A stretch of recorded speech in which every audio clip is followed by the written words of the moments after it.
तो नमस्कार। ई फसल कंपनी मध्य प्रदेश में पिछले 7 साल से काम कर रही है और मुख्य रूप से एग्रीकल्चर सेक्टर की जो बाज़ार की समस्याएं हैं उन पर ई फसल कंपनी प्रमुखता से काम करती है, क्योंकि हमारे देश का जो किसान है वो प्रोडक्शन में तो माहिर है, लेकिन वो कृषि आदान खरीदने और अपने उत्पादन को बेचने में बहुत ज़्यादा स्ट्रगल करता है। और उसके साथ मार्केट में सबसे ज़्यादा जो समस्याएं खड़ी होती हैं वो इस कारण से खड़ी होती हैं कि एक एक किसान की जो मार्केट में डिमांड होती है, चाहे वो इनपुट खरीदना हो या उन्हें अपना प्रोडक्शन बेचना हो, तो उनका वॉल्यूम बहुत छोटा होता है।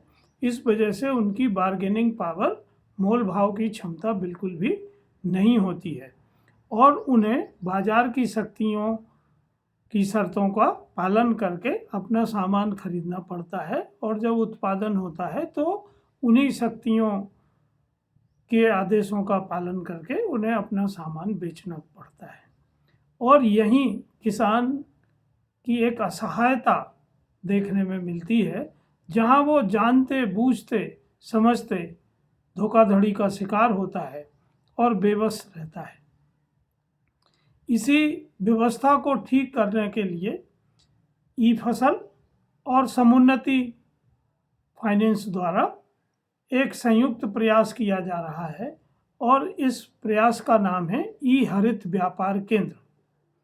ई हरित व्यापार केंद्र की जो संकल्पना है, वहाँ किसान की जो समस्याएं हैं, खासतौर से जो अकेले किसान की समस्याएं हैं, उनका सामूहिक रूप से उपयोग करके संगठन की शक्ति विकसित करके किस तरह से बाजार को अपने लिए काम करने पर मजबूर करना है। और इसी संकल्पना को लेकर ई हरित व्यापार केंद्र पिछले 2 महीने पूर्व मध्य प्रदेश में शुरू किए गए। इसमें जो लोग पार्टिसिपेट कर रहे हैं वो 2 तरह के लोग हैं। एक वो लोग हैं जो VLE हैं, विलेज लेवल एंटरप्रेन्योर्स हैं, जो अपने छोटे छोटे बिजनेस या तो कर रहे हैं या अपना बिजनेस वो एग्रीकल्चर सेक्टर में करना चाहते हैं। दूसरे फार्मर प्रोड्यूसर ऑर्गेनाइजेशन हैं जो कंपनी एक्ट में रजिस्टर्ड हैं और या तो वो भारत सरकार से मदद लेके अपना बिजनेस शुरू करने की कोशिश कर रहे हैं या उनको किसी प्रमोटर एजेंसी ने प्रमोट किया है और वो अपना काम शुरू किए हैं। इन दोनों तरह के लोगों को हैंड होल्ड सपोर्ट देके उनके बिजनेस को शुरू करने के लिए ई हरित व्यापार केंद्र शुरू किए गए हैं।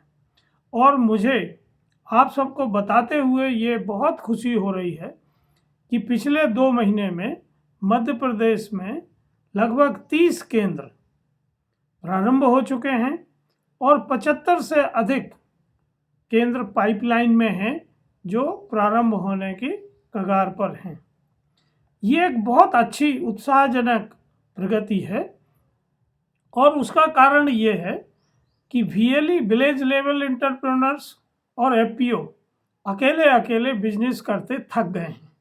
वो उन समस्याओं पर पार नहीं पा रहे हैं जो मार्केट द्वारा उनके सामने उत्पन्न की जाती हैं और इन्हीं समस्याओं के समाधान के लिए ई हरित व्यापार केंद्र की संकल्पना शुरू की गई है। इसके अंतर्गत उनको किसी भी कंपनी की डीलरशिप लेने की ज़रूरत नहीं है, किसी कंपनी की कोई डिस्ट्रीब्यूटरशिप लेने की ज़रूरत नहीं है, कहीं डिपॉजिट देने की ज़रूरत नहीं है और उनको सभी जो नेशनल और इंटरनेशनल कंपनियां हैं उनके अच्छी गुणवत्ता के प्रोडक्ट उचित मूल्य पर उपलब्ध कराए जाते हैं। दूसरे, उनको जो फाइनेंस की समस्या होती है वो फाइनेंस की समस्या भी उन्हें एक वर्किंग कैपिटल का लाइन ऑफ क्रेडिट स्वीकृत कर दूर की जा रही है। उनको प्रशिक्षण दिया जाता है क्योंकि ये एक बिल्कुल अभिनव प्रयोग है और इसकी रणनीति एक बिल्कुल अलग तरह की रणनीति है जिस पर मार्केटिंग की कोशिश की जा रही है। तो उसका प्रशिक्षण होता है। उनको मार्केटिंग एग्जीक्यूटिव की सेवाएं उपलब्ध कराई जाती हैं ताकि वो अपना एक डेडिकेटेड मार्केट विकसित कर सकें। उनको ई फसल द्वारा सॉफ्टवेयर दिया जाता है, पेमेंट गेटवे दिया जाता है और मैन्युफैक्चरर्स के साथ सीधे लिंक किया जा रहा है। तो आप में से जो लोग ई हरित व्यापार केंद्र के साथ अपना बिजनेस करना चाहते हैं, वो निश्चित ही इस प्रगति को जानकर प्रसन्न होंगे कि आप इस क्षेत्र में अकेले नहीं हैं। आप एक सामूहिक प्रयास का हिस्सा हैं और एक वैकल्पिक सप्लाई चेन हम फैक्ट्री टू फार्म और फार्म टू फैक्ट्री की तैयार कर रहे हैं, जिसमें सभी तरह के स्टेक होल्डर्स पार्टिसिपेट कर रहे हैं और आपको मदद करने के लिए तैयार हैं। तो यदि आप भी अपने संगठन, संस्था, एफपीओ या दुकान के बिजनेस को स्थायित्व देना चाहते हैं, बढ़ाना चाहते हैं, तो आप ई हरित व्यापार केंद्र के साथ जुड़ें और ई फसल प्लेटफॉर्म पर तुरंत संपर्क करें ताकि आगामी खरीफ शुरू होने के पहले आपका पेपर वर्क पूरा हो सके और केंद्र को प्रारंभ किया जा सके। धन्यवाद, नमस्कार।